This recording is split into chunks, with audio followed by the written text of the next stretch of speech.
The boy's fingers trembled as he smoothed out the wrinkled flyer one more time. Westfield Music Academy, Youth Auditions, it read in elegant gold lettering.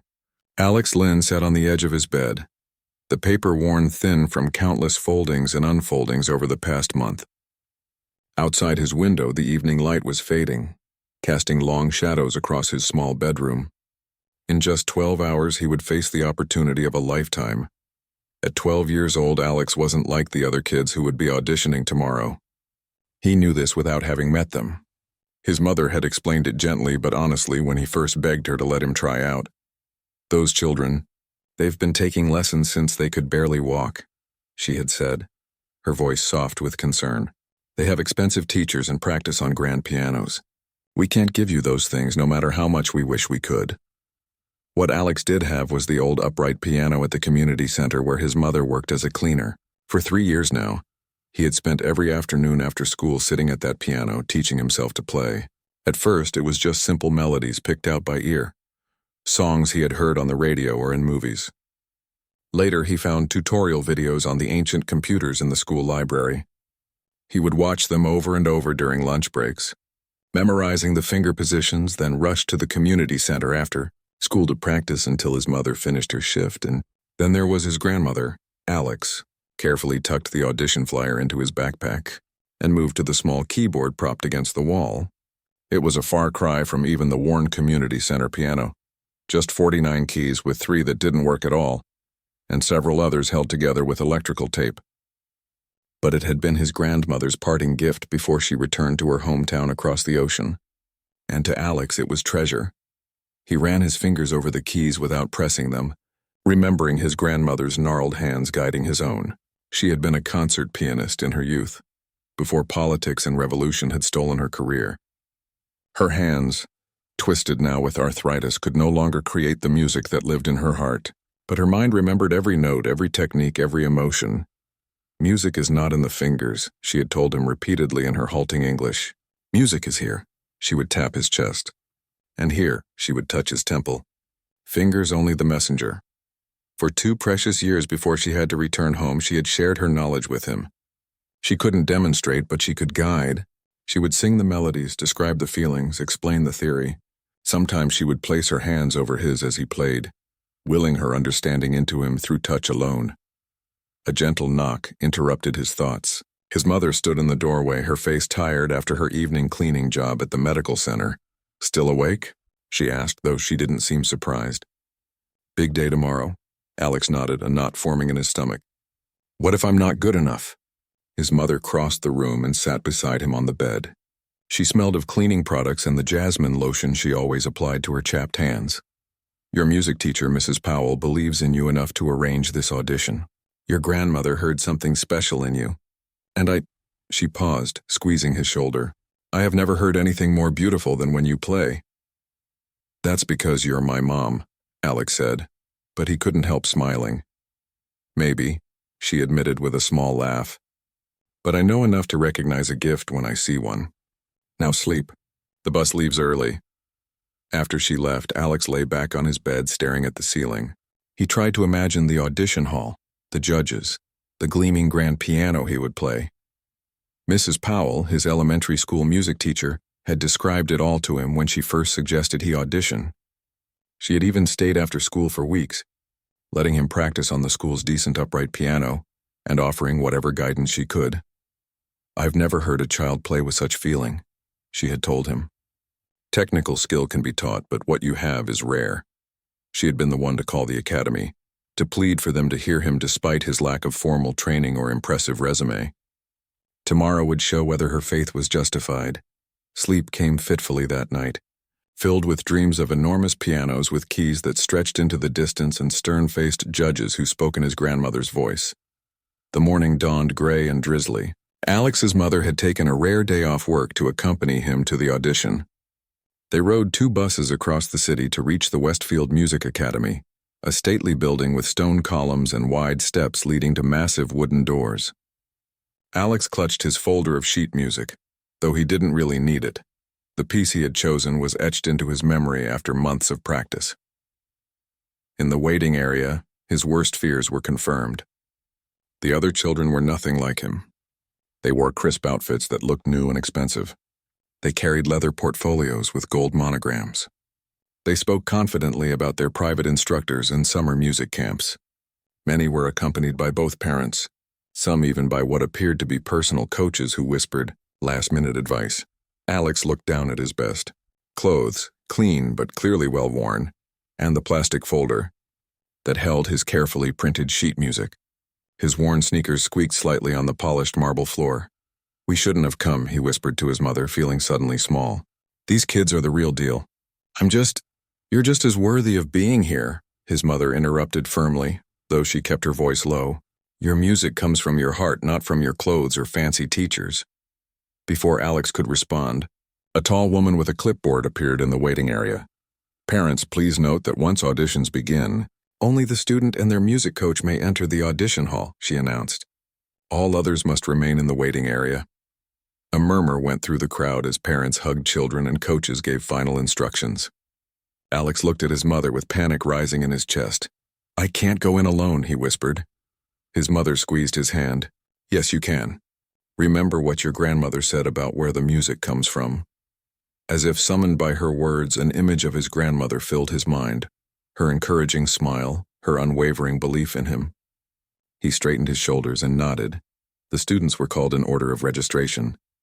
As one of the last applicants, Alex had plenty of time to grow more nervous as he waited. Through the closed doors of the audition hall, he could occasionally hear faint strains of music, complex, perfect renditions of classical pieces that made his own selection seem suddenly inadequate. He had chosen Chopin's Nocturne in E-flat, major, a piece his grandmother loved and had patiently taught him note by note, phrase by phrase. It was ambitious, perhaps too ambitious, but it spoke to him in a way no other music had. "Number 23, Alex Lynn," called the woman with the clipboard finally. His mother gave him one last encouraging smile as he stood on shaky legs and followed the woman toward the audition hall doors. As they swung open, he caught his first glimpse of the space beyond. A grand room with high ceilings, a small stage at the front, and 4 people seated behind a long table. The centerpiece of the room was the piano, a magnificent grand piano, its lid raised, its black surface gleaming under the lights. It was larger and more imposing than any instrument Alex had ever played. "Number 23, sir," the woman announced, then gestured for Alex to approach. The man at the center of the table looked up from his notes with obvious impatience. Alex recognized him immediately from the photographs on the Academy brochures. Director Richard Harmon, former concert pianist and founder of the prestigious school. "Name?" he asked curtly, though the woman had just announced it. "Alex Lynn," Alex replied, his voice barely audible even to himself. "Louder, please." "We can't evaluate what we can't hear," said the director. "Alex Lynn," he repeated, forcing his voice to project. Director Harmon glanced down at the papers before him, his expression changing from impatience to mild curiosity. "You have no formal training listed here," he noted, looking up at Alex over the rim of his glasses. No teachers, no previous recitals, no competitions. It wasn't a question, but Alex felt compelled to respond. "No, sir. I learned from my grandmother, and at the community center." One of the other judges, a woman with silver hair pulled into a tight bun, raised an eyebrow. "And who is your grandmother?" "Perhaps we know of her work." Alex hesitated. His grandmother's career had been cut short so long ago and in another country. "She played concerts in China before the Cultural Revolution," he said. "But she had to stop. Her name is Meilin Zhang." The judges exchanged glances that Alex couldn't interpret. "And what will you be playing for us today?" Director Harmon asked, his tone making it clear he expected something simple and appropriate for a beginner. "Chopin's Nocturne in E-flat major, Opus 9, number 2, Alex answered. At this, Director Harmon actually laughed, a short, sharp sound that echoed in the large room. He turned to his colleagues with an expression of disbelief.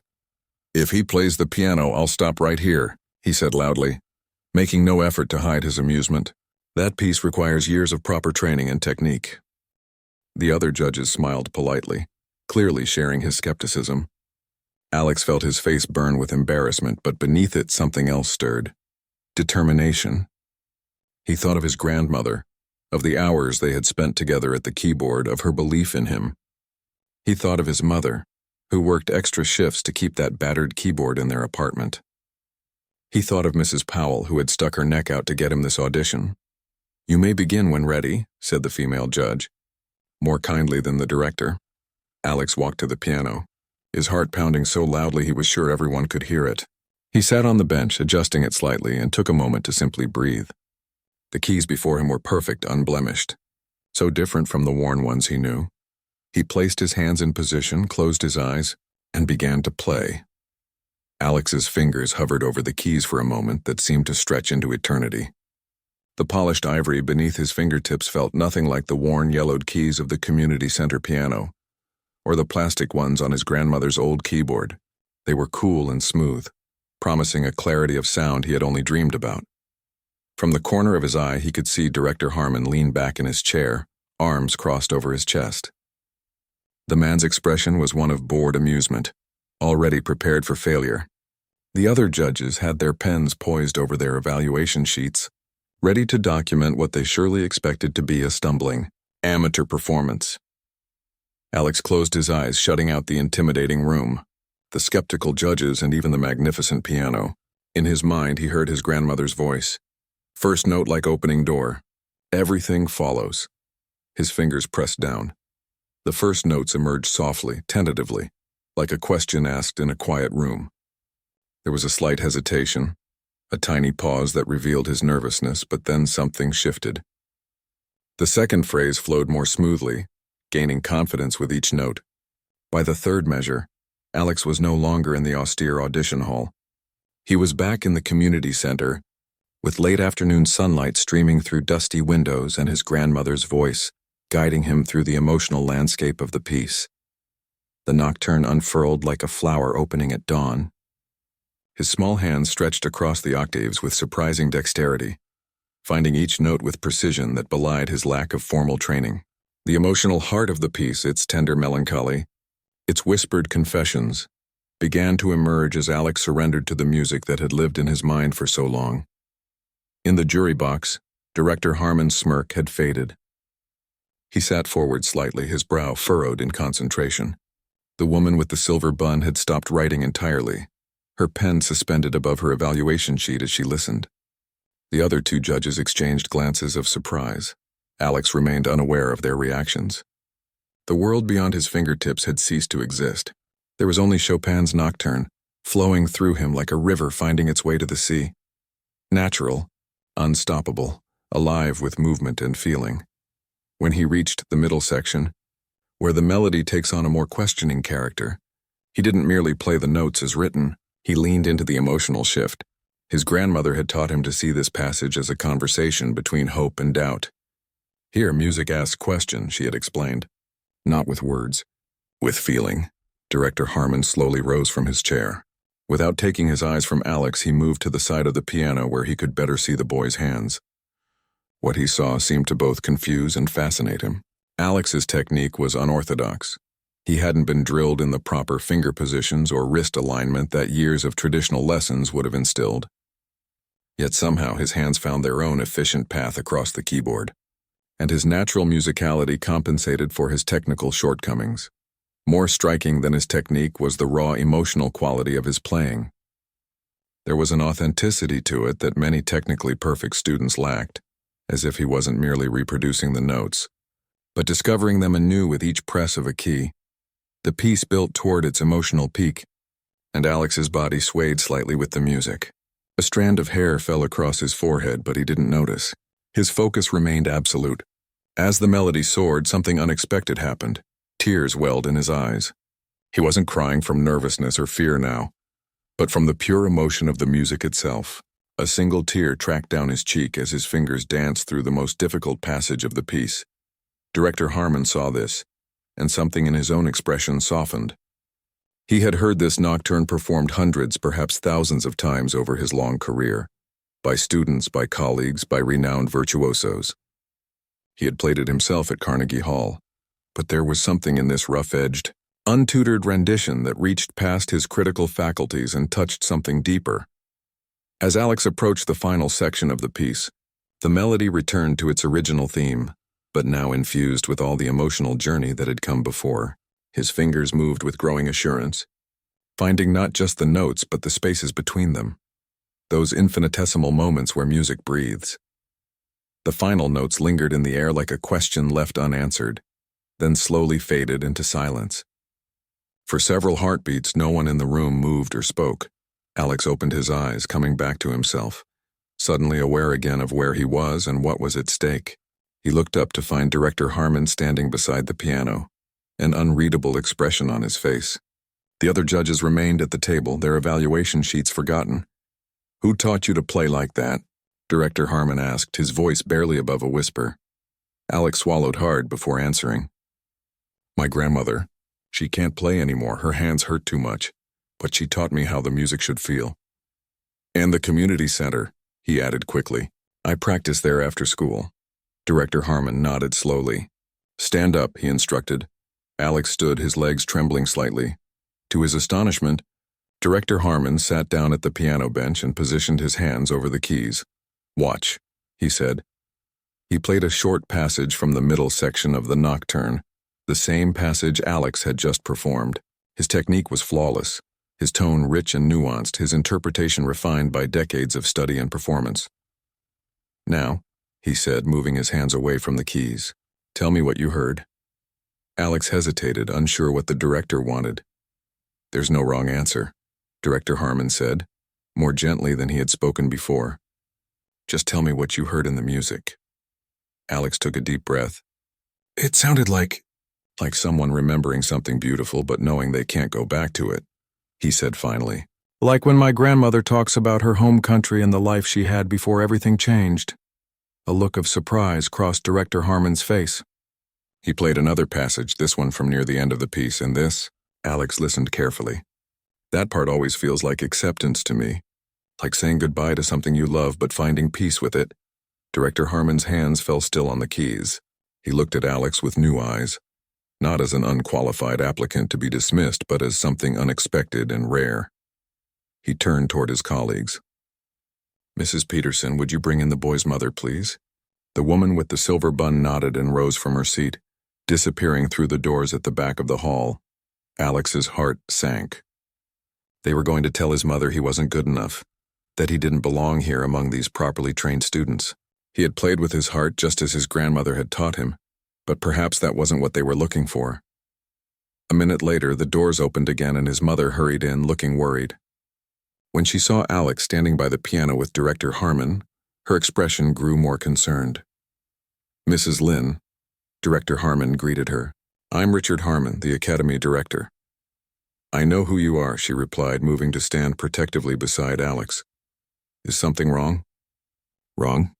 Director Harmon repeated as if testing the word. "No, nothing is wrong.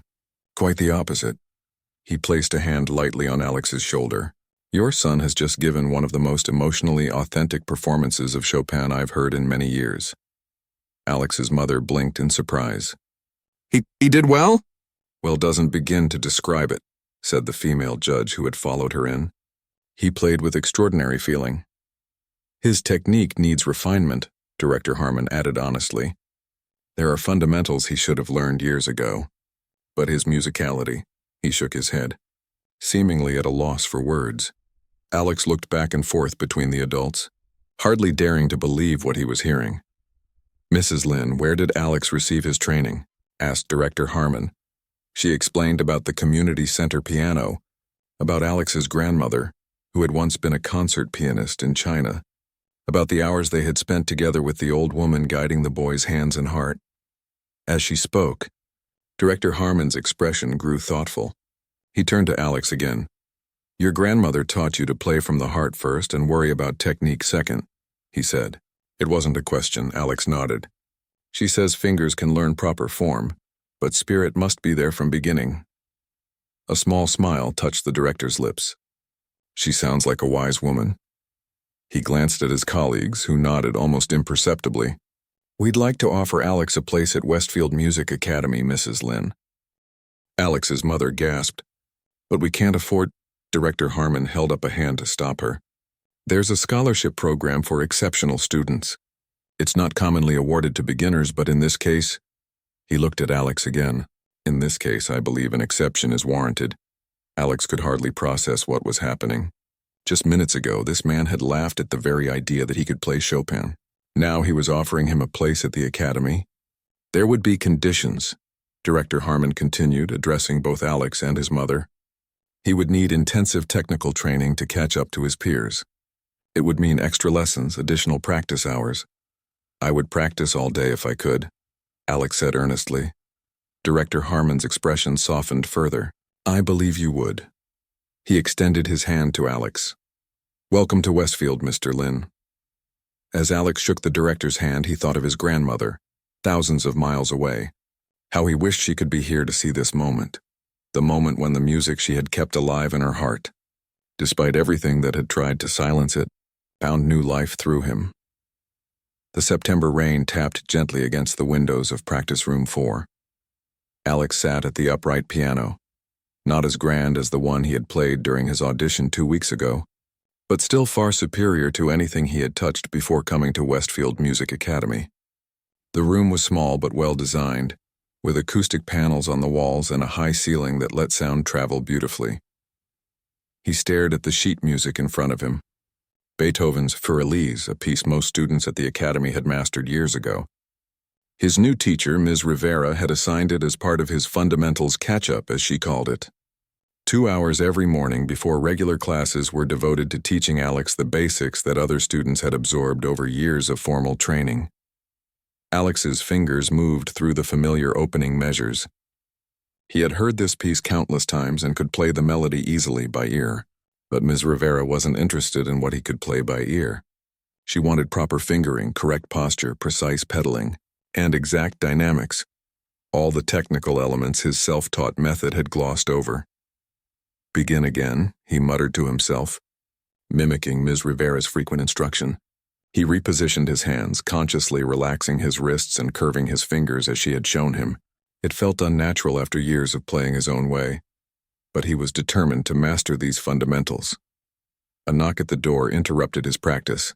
He turned to see Director Harmon standing in the doorway, his tall figure imposing even in this casual stance.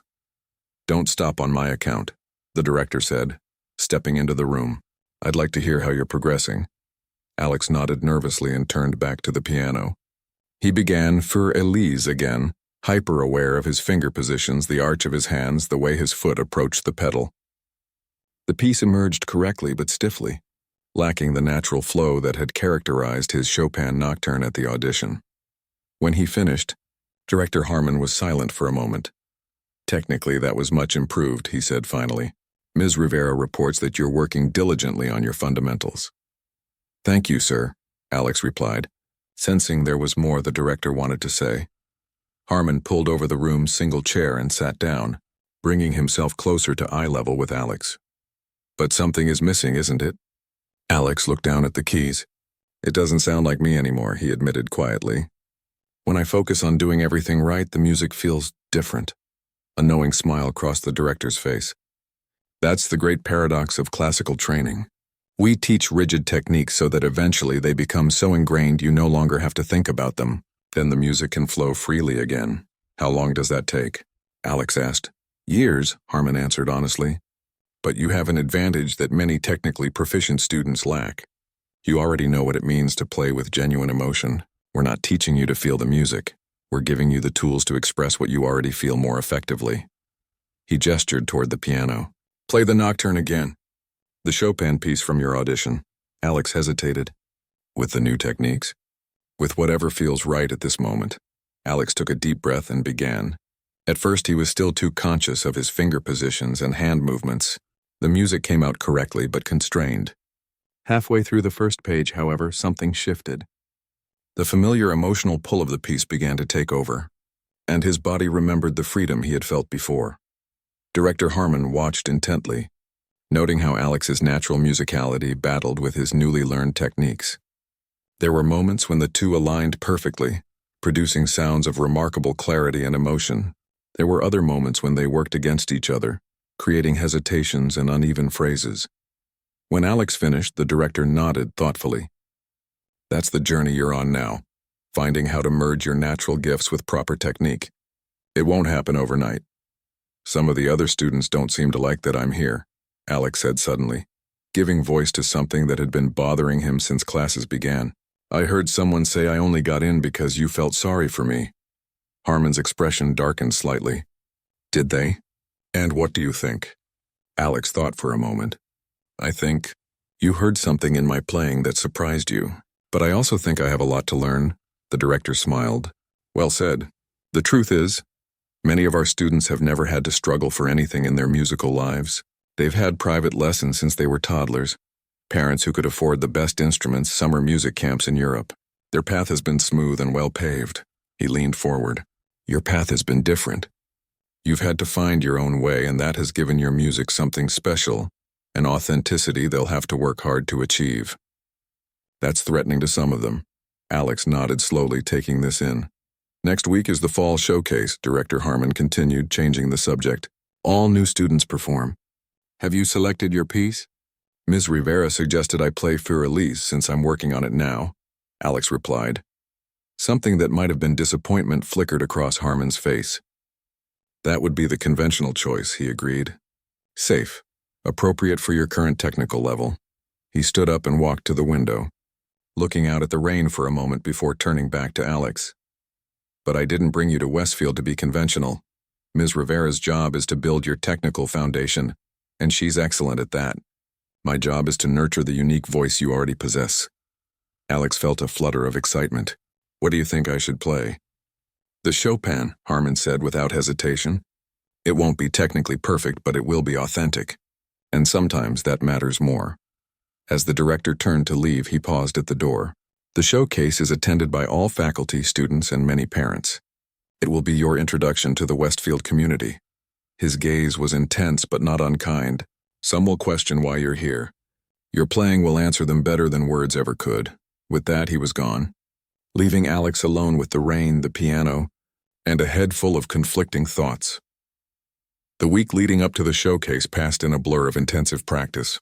When Alex told Ms. Rivera that Director Harmon wanted him to play the Chopin Nocturne, her lips pressed into a thin line of disapproval.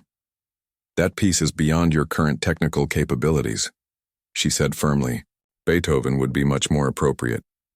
Director Harmon believes I should play it, Alex replied, trying to sound more confident than he felt. Ms. Rivera sighed. Director Harmon sees something special in you, Alex. I don't disagree with that assessment. But my job is to build your foundation, and rushing ahead to difficult pieces before mastering the basics can create bad habits that take years to undo. Seeing Alex's crestfallen expression, her tone softened. However, if the director has made this decision, we'll work with it. Let's focus on applying your new techniques to specific passages of the nocturne, rather than taking on the whole piece at once. For the remainder of the week, Alex divided his practice time between technical exercises, Für Elise, and the Chopin Nocturne. Ms. Rivera drilled him relentlessly on the most challenging sections of the nocturne, breaking them down into manageable parts and helping him apply proper technique while maintaining the emotional quality that made his interpretation unique. On the night before the showcase, Alex called his grandmother. Despite the poor connection and the 12-hour time difference that meant it was already morning where she lived, hearing her voice calmed his frayed nerves. I'm scared. Grandmother, he admitted in their shared language. What if I mess up? What if everyone realizes I don't belong here? Belonging is not about being the same, his grandmother replied, her voice crackling with both age and the distance between them. It is about bringing your own color to the painting.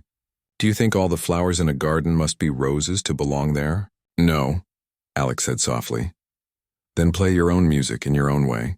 That is why you are there. The night of the showcase arrived with clear skies after a week of rain. The Academy's recital hall was smaller than the auditorium where Alex had first auditioned, but it was elegantly appointed, with warm wood paneling and soft lighting. Every seat was filled, faculty members in the front rows, students grouped by level throughout the middle section, and parents and guests toward the back. Alex peeked through the curtain from the wings, his heart racing as he spotted Director Harmon in the center of the front row. Next to him sat Ms. Rivera, her posture perfect as always, her expression unreadable. The showcase began with the youngest new students, children of 6 and 7 who played simple pieces with varying degrees of proficiency. Then came the intermediate group, mostly 9 to 11-year-olds who had been playing for several years. Their selections were more complex, their techniques more refined. Finally, it was time for the advanced group. Students ranging from 12 to 18 who had demonstrated exceptional ability during admissions. There were 5 besides Alex, and he was scheduled to go last. He watched as a girl played a Debussy prelude with delicate precision, her fingers seeming to barely touch the keys as the impressionistic sounds filled the hall. Next came a boy who attacked a Rachmaninoff etude with powerful confidence, his large hands spanning the difficult chords with ease. Each performance was met with appreciative applause. Then the stage manager was motioning to Alex. It was his turn. He walked onto the stage, the spotlight momentarily blinding him. As his eyes adjusted, he could see hundreds of faces looking back at him. He bowed slightly, then sat at the grand piano, adjusting the bench with hands that trembled just a little. For a terrifying moment, his mind went completely blank. Then he remembered his grandmother's words. Play your own music, in your own way. Alex placed his fingers on the keys and began. The first notes of Chopin's Nocturne filled the recital hall, tentative yet clear. Alex could feel hundreds of eyes on him, but he forced himself to focus only on the keys beneath his fingers. Unlike at his audition, he was now painfully aware of his technique, the curve of his fingers, the position of his wrists, the way Ms. Rivera had taught him to approach each phrase. This awareness made his playing more precise than before, but also more cautious. The free-flowing emotion that had so impressed Director Harmon during his audition was being held in check by his concentration on technical correctness. From the front row, Harmon watched with growing concern. The boy was playing all the right notes with improved form, but the soul of the music, that raw, honest quality that had brought tears to his eyes 2 weeks ago, was muted, buried under the weight of newfound technical awareness. Midway through the piece, Alex reached a passage that had particularly challenged him during the week's practice sessions. His fingers hesitated for the briefest moment, hardly noticeable to a casual listener but glaring to the trained ears in the audience. He recovered quickly, but the small mistake broke his intense focus on technique. In that moment of disruption, something shifted. As if the error had cracked open a door, Alex felt his grandmother's presence wash over him. Not her physical presence, of course, she was thousands of miles away, but the essence of everything she had taught him. He could almost hear her voice. Let the music breathe through you. His shoulders relaxed. His hands, still maintaining the proper form Ms. Rivera had drilled into him, began to move with more freedom. The music started to flow not just from his fingers but from somewhere deeper.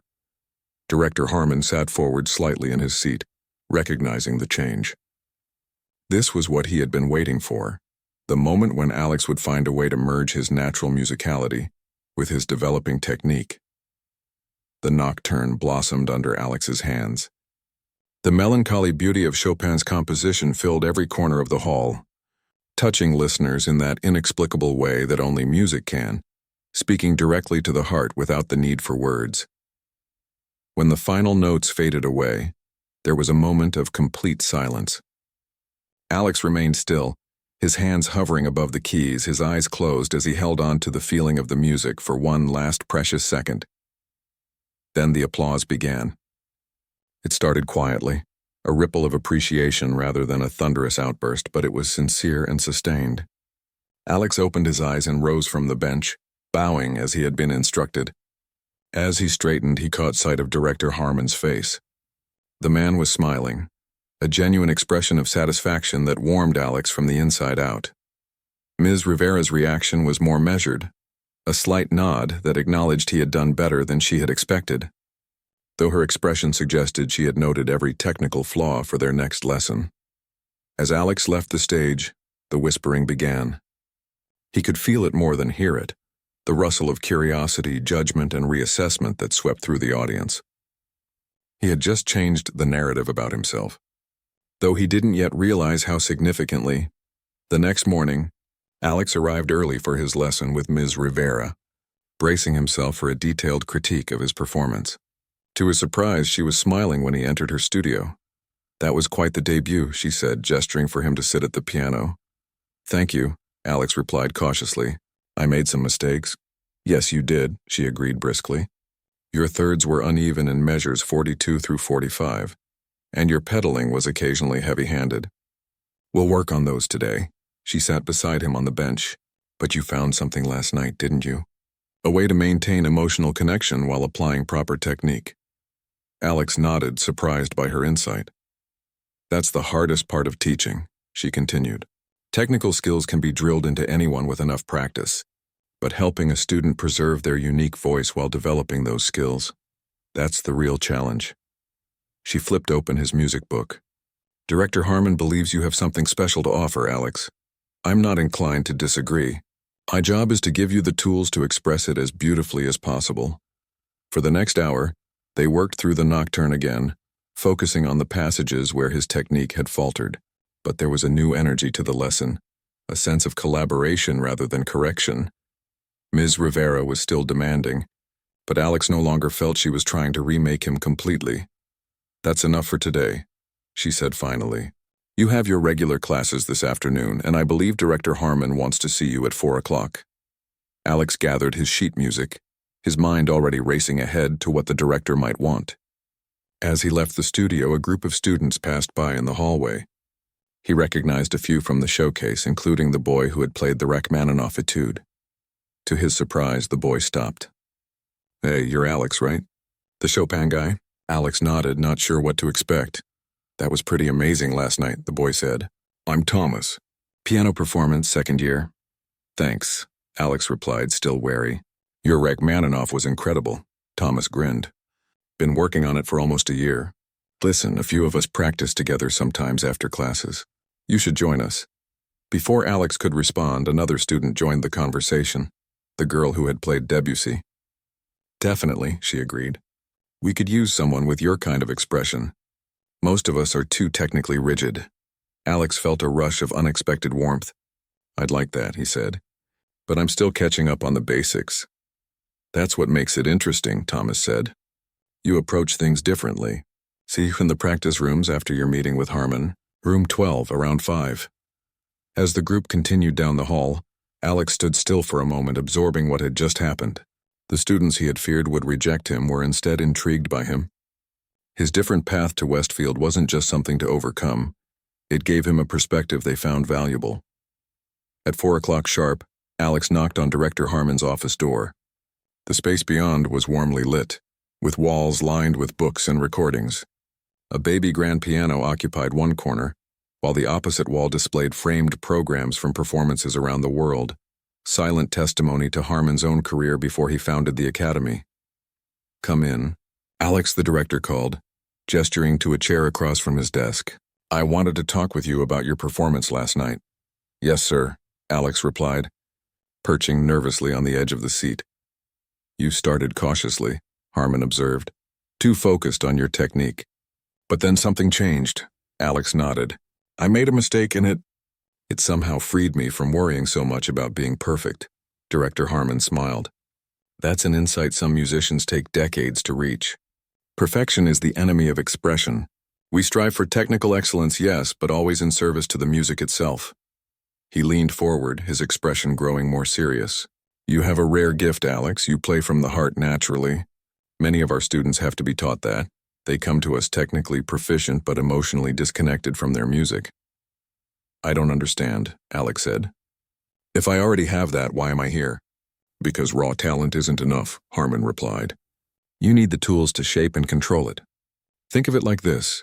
You have a powerful river flowing through you, but without proper channels, that water can't do all it might. Technique gives you those channels.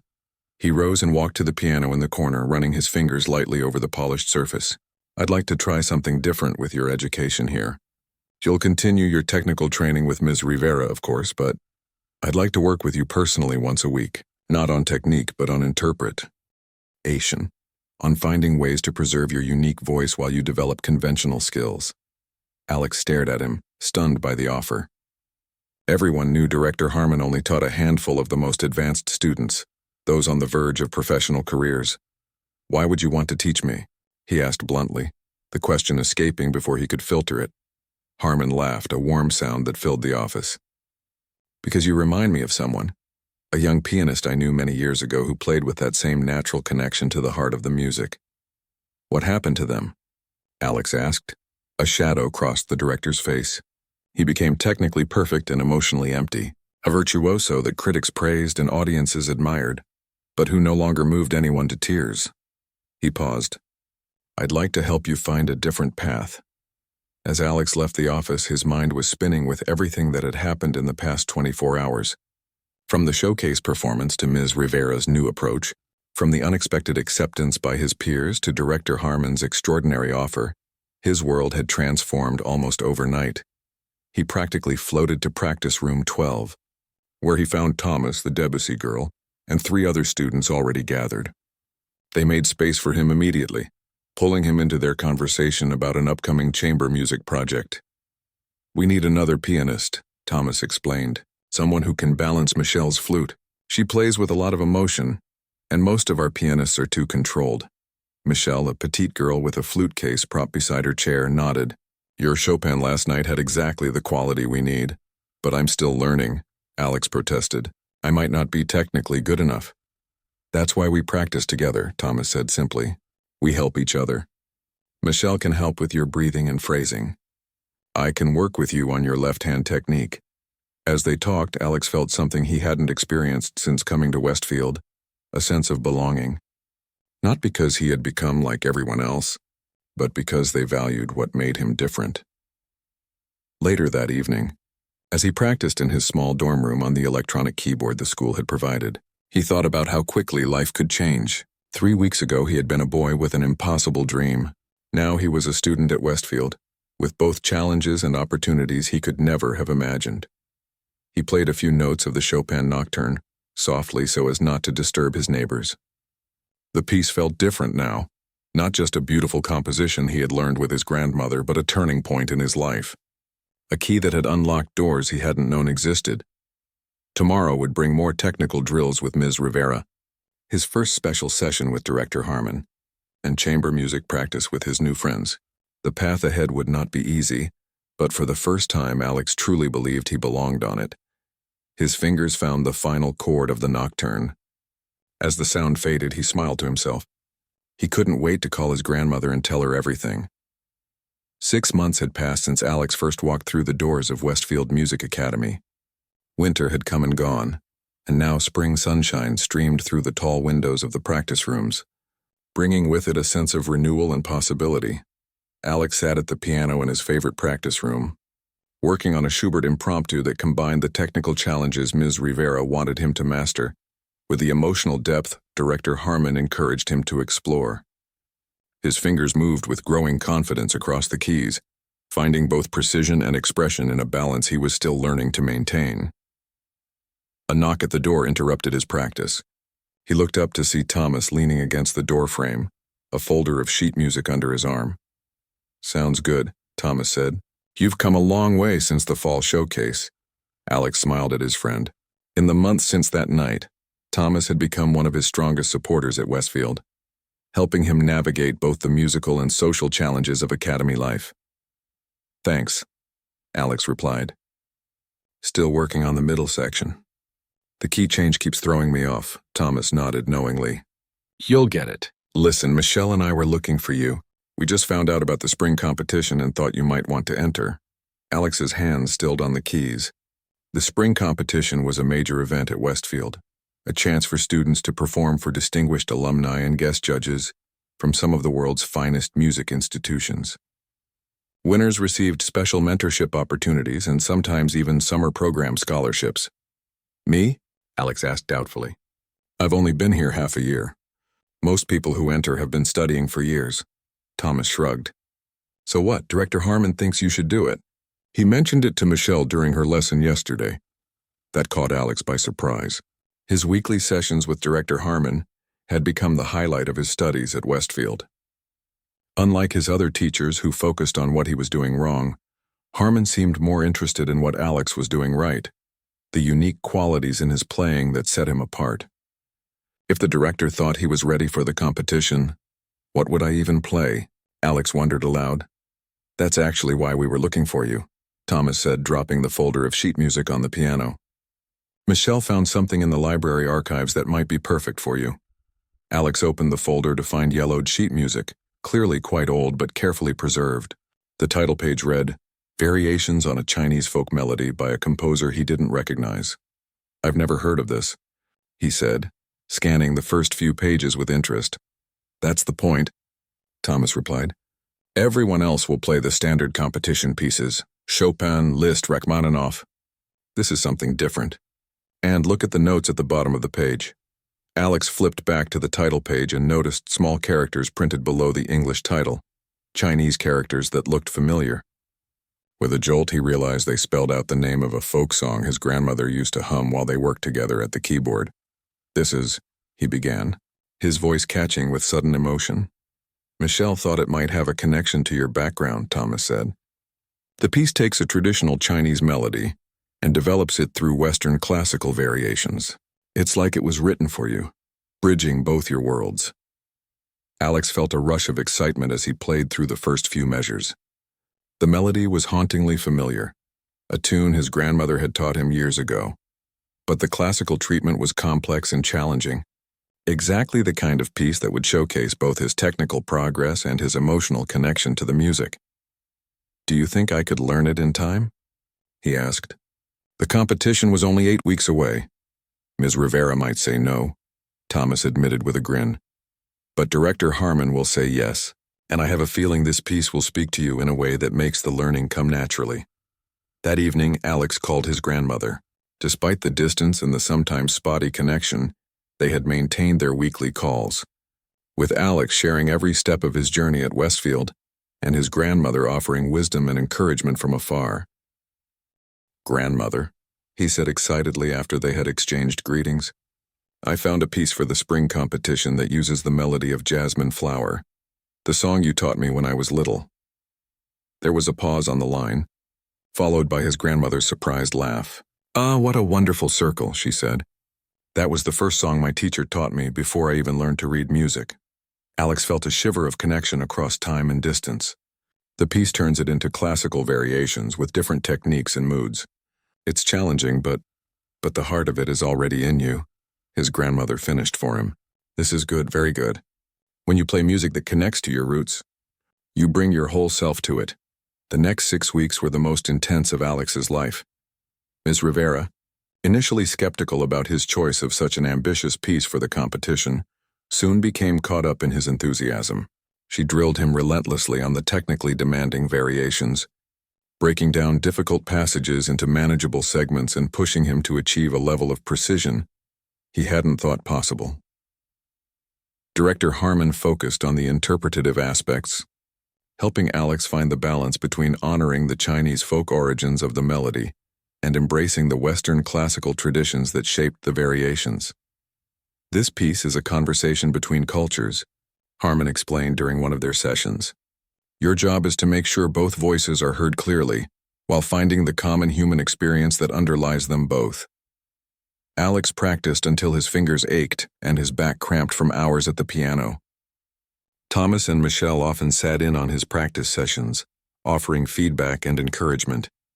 Other students began to drop by as well, drawn by the unusual piece and Alex's growing reputation as a pianist who brought something different to his performances. 2 weeks before the competition, Alex received unexpected news. His mother called, her voice bubbling with excitement.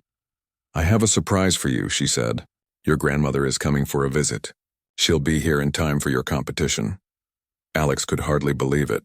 His grandmother, traveling all the way from China to hear him play. The thought filled him with both joy and terror. He redoubled his efforts, determined to make her proud. The day of the competition arrived with clear skies and a gentle breeze that carried the scent of blooming flowers through the open windows of the academy. The recital hall was filled to capacity with students, faculty, parents, and distinguished visitors. In the front row sat Alex's mother, and beside her, his grandmother, looking smaller and more fragile than he remembered, but with the same bright eyes and determined expression. Backstage, Alex paced nervously, going over passages in his mind while Thomas kept him company. "Remember what you told me after my Bach performance last month?" Thomas asked.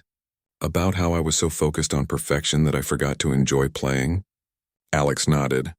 It seemed strange that he was now giving advice to students who had been training formally for years, but his different perspective had proven valuable to many of his peers. Take your own advice, Thomas said, squeezing his shoulder. There's more to music than hitting all the right notes. When Alex's name was called, he walked onto the stage with a curious blend of nervousness and calm. He bowed to the audience, then sat at the piano, taking a moment to center himself before beginning. His eyes found his grandmother in the front row.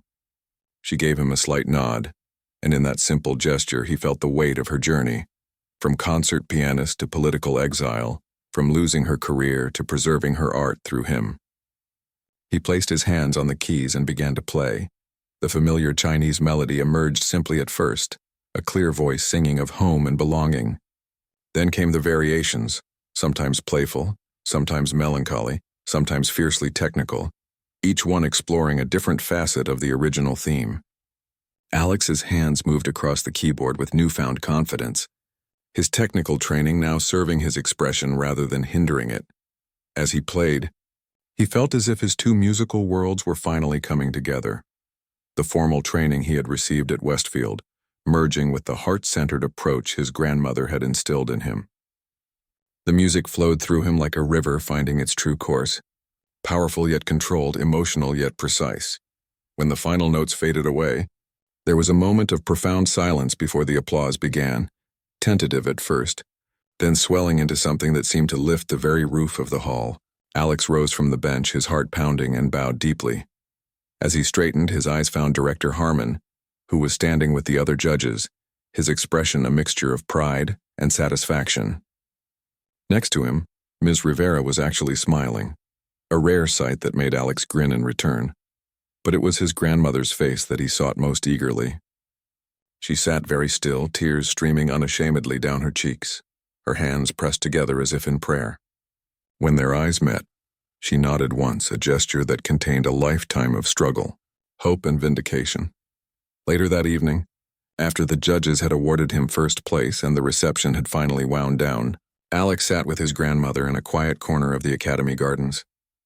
The spring air was cool but pleasant, filled with the promise of new beginnings.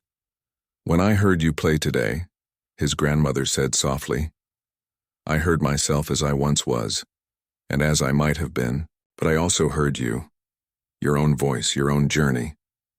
I wouldn't have found that voice without you," Alex replied, his own eyes growing damp. She shook her head gently. "The music was always in you. I just helped you find the door." She took his hand in her gnarled one. "Now you have opened many doors, for yourself and for others who will follow your path." As twilight deepened around them, Alex thought about the unlikely journey that had brought him here, from the old piano at the community center to Westfield's grand performance hall, from being laughed at by Director Harmon to being personally mentored by him. He thought of the friends he had made, the skills he had developed, and most of all the music that had transformed his life. "What happens next?" he asked his grandmother, suddenly aware that this was just the beginning. She smiled, the wisdom of her years shining in her eyes. "Next, you keep playing. You keep growing. And someday, you help another child find their music, just as I helped you find yours." In the distance, they could hear a piano being played in one of the practice rooms, someone else working late, chasing their own dream. The notes drifted through the evening air, a reminder that music was a journey without end, a conversation across time and cultures that would continue long after they were gone. Alex closed his eyes and listened, feeling truly at home at last.